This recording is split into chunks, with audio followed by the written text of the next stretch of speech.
శ్రీకృష్ణాయ నమః. చైతన్య మహాభారతము రెండవ పర్వము సభా పర్వము. రాజసూయానికి శ్రీకారం. ధర్మరాజు తీవ్రంగా ఆలోచించాడు. సోదరులతో, మిత్రులతో, పెద్దలతో, హితులతో, పురోహితులతో చర్చించాడు. అది తనకు సాధ్యమేనా? రాజసూయానికి తాను అర్హుడనేనా అనే రెండు విషయాలపైనే విస్తృతంగా చర్చించాడు. ధర్మరాజు రాజసూయ యాగమును నిర్వహించి చక్రవర్తి పదవిని పొందుటకు యోగ్యుడని అందరూ పలికారు. వ్యాస, దౌమ్యాది మహాత్ముల ఆజ్ఞలను ఆశించాడు ధర్మరాజు. వారు కూడా ప్రోత్సహించి ఈ సమయమే సముచితమైనదని తెలిపారు.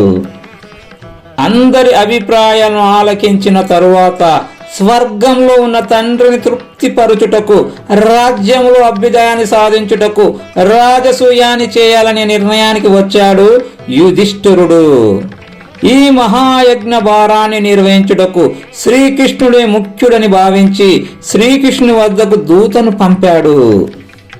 ధర్మరాజు, దౌమ్య వ్యాసాది మునులు, ద్రుపదరాజు, విరాటరాజు శ్రీకృష్ణుని దర్శనానికి నిరీక్షిస్తున్నారని ఇంద్రసేనుడు అనే దూత ద్వారా శ్రీకృష్ణునికి ఆహ్వానాన్ని పంపాడు ధర్మరాజు. శ్రీకృష్ణుడు ఇంద్రప్రస్థానికి వచ్చాడు. పాండవులు శ్రీకృష్ణుని పూజించారు. శ్రీకృష్ణుడు విశ్రమించిన తరువాత ధర్మరాజు వెళ్లి కృష్ణునితో చర్చించాడు. రాజసూయ యాగ నిర్వహణ విషయం వివరించాడు. అందరూ ప్రోత్సహిస్తున్నారని చెప్పి శ్రీకృష్ణుని అభిప్రాయమే కార్యరూపాన్ని ధరిస్తుంది అని కూడా చెప్పాడు. యుధిష్ఠిరా, నీవు సుగుణాల రాశివి, ధర్మాల వారాశివి. రాజసూయ యాగమును నిర్వహించుటకు నిన్ను మించిన అర్హులు ఎవరున్నారు? నన్ను ప్రత్యేకించి అడిగావు కనుక కొన్ని విషయాలు నేను నీకు చెప్పాలి, చెబుతాను, విను. రాజసూయానికి నీకు పెద్ద అవరోధము జరాసంధుడే. అతడు మగధ దేశానికి రాజు. దుష్టుడైన కంసుడు జరాసంధుని కుమార్తెలను వివాహం చేసుకున్నాడు. యాదవులను నికృష్టంగా హింసించాడు. యాదవులందరూ నన్ను ఆశ్రయించారు. నేను బలరామునితో వెళ్లి కంసుని వధించాను. అప్పటి నుండి జరాసంధుడు నాపై కూడా కక్ష కట్టాడు. ఇప్పుడు జరాసంధుడు సామాన్యుడు కాడు. రాజులలో ఎక్కువ మంది అతనికి లోబడి ఉన్నారు. తీవ్ర తపస్సు చేసి వరాలు పొంది మహాపరాక్రమవంతులైన అంశుడు, డింబకుడు అనే సోదరులు కూడా జరాసంధుని వద్దే ఉన్నారు. వీరు ముగ్గురు కలిస్తే ప్రపంచంలో ప్రళయాన్ని సృష్టించగలరు. నేను జరాసంధునితో 18 పర్యాములు యుద్ధము చేశాను. ఒక యుద్ధములో బలరాముని చేతిలో హంసుడు అనే మరియొక రాజు చంపబడ్డాడు. అది విని హంసుడు చనిపోయాడని ఒక సైనికుడు అరిచాడు. ఆ చనిపోయిన హంసుడు తన సోదరుడే అనుకొని అది భరించలేక యమునలోకి దూకి డింబకుడు మరణించాడు. డింబకుడు మరణించాడని తెలియగానే హంసుడు కూడా యమునలో దూకి మరణించాడు. వాళ్ళిద్దరు మృతి చెందడం వలన కొంత ధైర్యం సల్లగిలిన మాట వాస్తవమే. అయినా జరాసంధుని మాత్రం తక్కువగా అంచనా వేయడానికి వీల్లేదు. జరాసంధుని పోరు పడలేకనే మేము మా నివాసాన్ని ద్వారకకు మార్చాము. యుధిష్ఠిరా, చాలా మంది రాజులను ఓడించి వారిని తన వద్ద బందీలుగా ఉంచాడు జరాసంధుడు. ప్రస్తుతం 186 మంది రాజులను అతడు నిర్బంధించి ఉన్నాడు. రాజసూయ యాగాన్ని నువ్వు నిర్వహించాలంటే ముందుగా ఆ రాజుల్ని విడిపించాలి. జరాసంధుని వధించినప్పుడే అది సాధ్యమవుతుంది. ఆ కార్యాన్ని భీమసేనుడే చేయగలడు అన్నాడు శ్రీకృష్ణుడు. కృష్ణ, నీవు చెప్పింది సత్యము. మేము కూడా జరాసంధుని విషయంలోనే సందేహిస్తూ ఉన్నాము అని చెప్పి భీమార్జునులను కూడా పిలిపించి చర్చించాడు ధర్మరాజు. వాక్య విషాదరుడైన భీమసేనుడు యుక్తిని జోడించి చక్కగా పలికాడు. అనారంభ పరో రాజా వల్మీకైవ సీదతి దుర్బలచ్చానుపాయేన బలినం యోధి తిష్టతి అతంద్రిచ్చ ప్రాయేణ దుర్బలో బలినం రిపుంజయేత్ సమ్యక్ ప్రయోగేన నీత్యాత్మానాత్మనోహితాం. ప్రయత్నము చేయనివాడు, బలము లేనివాడై ఉండి కూడా యుక్తిని ఉపయోగించక బలవంతుడైన శత్రుపై పోరాడేవాడు, వీరిరువురు చెదలు పట్టిన పుట్టలాగా నశిస్తారు. సోమరితనాన్ని త్యజించి యుక్తితో పనిచేస్తే దుర్బలుడు కూడా శక్తిమంతుని జయించగలడు. అన్నా, ధర్మమూర్తి శ్రీకృష్ణుడు ఉన్నాడు, బలం కలిగిన నేను ఉన్నాను, విజయం సాధించపెట్టగలిగే మన తమ్ముడు అర్జునుడు ఉన్నాడు. మేము ముగ్గురం ఏకమైతే 3 అగ్నులు యజ్ఞ ఫలాన్ని ఇచ్చినట్లు జరాసంధుని సులభంగా కూల్చేస్తాము. శ్రీకృష్ణుని అనుగ్రహానికి నోచుకున్న మనకు సర్వము సిద్ధిస్తాయి అన్నాడు. ధర్మరాజు కృష్ణుని వైపు తిరిగి, కృష్ణ, ఎందుకో నా మనసు విచారంలో పడింది. భీమార్జునులు నా 2 కళ్ళు, ఇక నీవు నా మనసయ్యున్నావు. నేను చక్రవర్తి పదవిని ఆశించి రాజసూయ యాగాన్ని నిర్వహించి మిమ్మల్ని ముగ్గురిని బలవంతుడు, ఎదురించుటకు సాధ్యం కానివాడు అయిన జరాసంధుని వద్దకు ఎలా పంపేది? ఎందుకనో ఈ రాజసూయ యాగ ప్రయత్నాన్ని విరమించడమే మంచిదని నాకు అనిపిస్తూ ఉంది అన్నాడు ధర్మరాజు. ధర్మరాజును ఉత్సాహపరిచే సంకల్పంతో అర్జునుడు నోరు విప్పాడు. అన్నా, ఈ ప్రపంచంలో కీర్తిదాయకమైనవి ఏవైనా కష్టంతోనే సిద్ధిస్తాయి. ధైర్యం మనిషిని కృంగదీస్తుంది. యుద్ధం చేసే శక్తి, నైపుణ్యం మనకుంది. మనం విజయాన్ని సాధించగలం అని అర్జునుడు చెప్పగానే శ్రీకృష్ణుడు సంతోషించి ధర్మరాజుకు ధైర్యం చెప్పాడు. రాజా, అర్జునుడు మాట్లాడినది సమంజసంగాను సముచితంగానూ ఉంది. యుక్తితో వ్యూహాన్ని నిర్మించుకుంటే శత్రువును జయించడం కష్టమేమీ కాదు. నది వేగము తీరము నందలి చెట్లను కూల్చివేసినట్లు యుద్ధ నీతితో వర్తిస్తే శత్రువును వధించవచ్చు. నస్మృత్యుం వయం విద్మా రాత్రౌ వాయది వా దివాన చాపి కించిదమరం అయుద్ధేనాను శుశ్రుమా. ధర్మరాజా, చావు ఎప్పుడొస్తుందో మనకు తెలియదు. రాత్రి వస్తుందో లేక పగలు వస్తుందో కూడా అర్థం కాదు. యుద్ధము చేయకుండా చేతులు కట్టుకొని కూర్చున్నంత మాత్రాన మనిషి చావకుండా ఉంటాడని కూడా మనం వినలేదు. సంతోషంతో యుద్ధము చేయటమే మన తక్షణ కర్తవ్యం. కుశలమైన యుద్ధ నీతిని ఆలోచించి మనం కార్యాన్ని సాధించగలం. ఒకవేళ మనమే మరణించినా బాధ లేదు. ధర్మం కొరకు, ధర్మాన్ని పాలించే ప్రభుల రక్షణ కొరకు మనం ప్రాణాలు విడిచామనే సంతృప్తిని స్వర్గంలో కూడా అనుభవించగలం. ధర్మజ, జరాసంధుడు తాను బాహుబలంలో గొప్పవాడు అనే గర్వంతో ఉంటాడు కనుక ద్వంద్వ యుద్ధానికి అంగీకరిస్తాడు.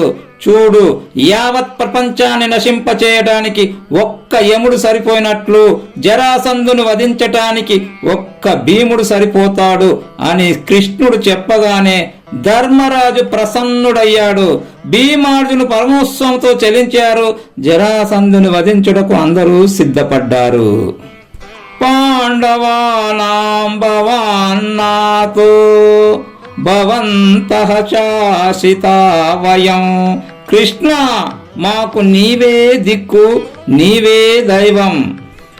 మేము నిన్ను ఆశ్రయించుకునే జీవిస్తున్నాము.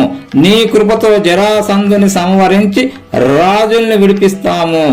నీటిని పల్లపు ప్రాంతాలకు మరలించి వాటిని వినియోగించుకుంటారు సామాన్యులు. కానీ బుద్ధిమంతులు మెరకలకు కూడా మళ్లించగలరు. మీరు ముగ్గురు ఏదైనా సాధించగలరు. అర్జున, నీవు కృష్ణుని అనుసరించు, భీమసేనుడు నిన్ను అనుసరిస్తాడు. ధర్మము, విజయము, బలము 3 ఒక్కచోట చేరాయి. ఇక జరాసంధునికి 3 మూడును కాలవశంబున కీడున్ అని ధర్మరాజు పలికాడు. శ్రీకృష్ణార్జున భీమసేనులు జరాసంధ వధకు సిద్ధమయ్యారు. జనమేజయ, జరాసంధుని పరాక్రమ విశేషాలను శ్రీకృష్ణుడే స్వయంగా వివరించిన తర్వాత జరాసంధుని పుట్టు పూర్వోత్తరాలను తెలుసుకోవాలని భావించిన యుధిష్ఠిరుడు వాటిని గూర్చి చెప్పమని శ్రీకృష్ణుని అడిగాడు. శ్రీకృష్ణుడు జరాసంధుని జన్మరహస్యాన్ని వివరించాడు అని సర్పయాగంలో శ్రోతలకు వినిపిస్తున్నాడు వైశంపాయన మహర్షి. ధర్మరాజా, మగధ దేశాన్ని పూర్వము బృహద్రథుడు అనే రాజు పాలిస్తూ ఉండేవాడు. అతడు గొప్ప యుద్ధ వీరుడు, బల సంపన్నుడు, యశోవంతుడు. అతనికి 3 అక్షౌణుల సైన్యం ఉండేది. తేజస్సులో సూర్యునితో, సహనంలో భూమాతతో, క్రోధంలో యమునితో, సంపదలో కుబేరునితో సమానమైన ఖ్యాతి గడించిన బృహద్రథ మహారాజు అనేక యజ్ఞ యాగాది క్రతువులు నిర్వహించి ఇంద్రుని వలె వైభవంతో జీవించాడు. కాశీరాజు పుత్రికలు సౌందర్యవతులైన 2 రాజకుమార్తెలను వివాహం చేసుకున్నాడు. వారిరువురితో ఆనందంగా జీవిస్తూ గంగా యమునముల మధ్య సముద్రుడిలాగా శోభించాడు. బృహద్రథునికి సంతానం కలుగలేదు. వయసు పైబడే కొద్ది విచారం లోపల తిష్ట వేసింది. భాగ్యాలున్నాయి, భోగాలున్నాయి అనే తృప్తి కన్నా బిడ్డలు లేరనే అసంతృప్తి బృహద్రథుని తీవ్రంగా కృంగదీసింది.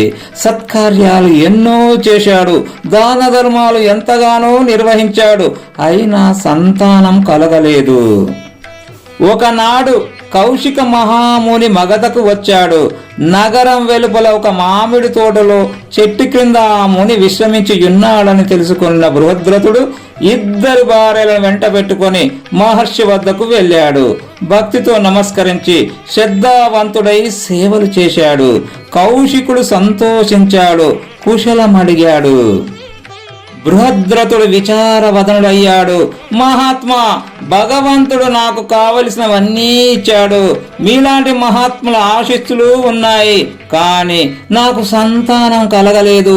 ఇప్పటి వరకు చేసిన ఏ ప్రయత్నమూ ఫలించలేదు. పుత్రుడు లేని వానికి ఈహపరాలు ఉండవంటారు అని దీనుడై బాధపడ్డాడు. మహర్షి మనసు ద్రవించింది. అదే సమయానికి చెట్టు నుండి ఒక మామిడి పండు ముని ఒడిలో పడింది.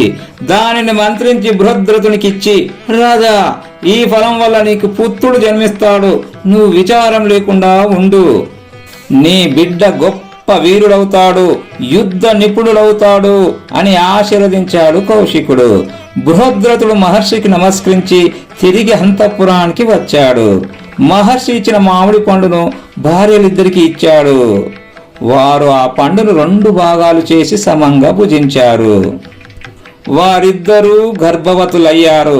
9 మాసాలు నిండాయి, ప్రసవించారు. ఒకే దేహాన్ని 2 ఒక్కొక్క ఖండంగా కన్నారు. సజీవంగానే ఉన్న ఆ శరీర ఖండాలను ఏమి చేయాలో వారికి అర్థం కాలేదు. ఒక చెవి, ఒక కన్ను, ఒక చెయ్యి, ఒక కాలుతో ఒక ఖండము, అలాగే మరొక ఖండము ఉద్భవించి జీవంతో ఉన్నాయి. సేవకులను పిలిచి ఆ శరీర ఖండాలను దూరంగా పడేయమని రాణులు ఆజ్ఞాపించారు. వారు అలాగే పారేసి వచ్చారు. వారు వెళ్ళిన తర్వాత ఆ ప్రాంతంలో సంచరించి జర అనే రాక్షసి అక్కడికి వచ్చింది. ఆ 2 దేహఖండాలను ఏకం చేయగానే అవి ఏకమై ఒక బాలుడు కలిగాడు. ధర్మరాజా, అతడే జరాసంధుడు. జర అనే రాక్షసి చేత సంధింపబడ్డాడు కనుక అతడు జరాసంధుడు. జర ఆలోచించి బృహద్రథుని వద్దకు వచ్చింది. బృహద్రథుడు ధర్మప్రియుడని జరకు తెలుసు. రాజా, ఈ బాలుడు నీ కుమారుడు. కౌశికముని అనుగ్రహం వల్ల ఇతడు జన్మించాడు. నీ భార్యలు ఒకే పండును 2 సమభాగాలు చేసి తినడం వల్ల ఒకే పిల్లవాడు 2 దేహఖండాలుగా జన్మించాడు. ఆ దేహఖండాలను నీ పత్నులు పారేస్తే నేను రక్షించాను అని చెప్పి బిడ్డను రాజుగారికి ఇచ్చింది జర. రాణులిద్దరూ అమితానందంతో బిడ్డను ముద్దాడారు. రాజా, శాస్త్ర విధిని అనుసరించి ఈ పిల్లవానికి సర్వ సంస్కారాలు చేయించు. ఇతడు లోకంలో గొప్ప ఖ్యాతిని గడిస్తాడు అని చెప్పి జర అంతర్ధానమైంది. కొంతకాలానికి కౌశిక మహర్షి బృహద్రథుని వద్దకు వచ్చాడు. బృహద్రథుడు మహర్షిని పూజించి ఆయన కృప వల్ల కలిగిన జరాసంధుని ఆయన పాదాల వద్ద ఉంచాడు. బృహద్రత, ఈ బాలుని జననం నుండి జరిగిన విషయాలన్నీ నాకు తెలుసు. వీడు మహాపరాక్రమవంతుడవుతాడు. ఇతడిని ఎవరూ ఎదిరించలేరు. దేవైరపి విసృష్టాని శస్త్రాణ్యస్య మహీపతే నరుజుం జనయిష్యంతి గిరేరివ నదీరయా. నదీ వేగము పర్వతాన్ని చెలింపచేయనట్లు దేవతలు ప్రయోగించే శస్త్రాస్త్రములు ఇతనిని చెలింపచేయలేవు. రాగా సర్వజీవులు గాలిదేవునికి లోబడినట్లు సర్వరాజ్యాధిపతులు ఇతని జాలితో బ్రతుకుతారు అన్నాడు కౌశికుడు. యుధిష్ఠిర, జరాసంధుడు పెద్దవాడయ్యాడు. బృహద్రథుడు వానప్రస్థాశ్రయము స్వీకరించి అరణ్యాలకు వెళ్ళాడు. బృహద్రథుడు ఘోర తపస్సును సాగించి శివుని అనుగ్రహానికి పాత్రుడయ్యాడు అని జరాసంధుని జన్మాది విషయాలను శ్రీకృష్ణుడు వివరించాడు.